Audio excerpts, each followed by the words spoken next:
So just back at a customer's house in North London, this is a home where we've got to plan these lovely covings again. Really hides the track well, makes the curtains beautiful. This nursery isn't quite finished yet, but obviously we've made all the strings child safe off of the wall, and we've covered wall instead of covering window, making the room a lot lighter with natural light coming through.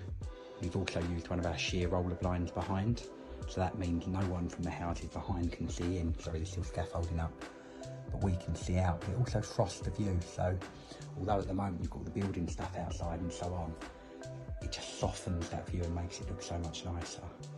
And then last of all, this is our lovely Euro pleat. So it pleats right at the top, meaning you're not seeing as much of the pleat behind the coving, and it gives a really, really nice hang. These are just blackout lines, so no interlining or anything. Look how well they're hanging.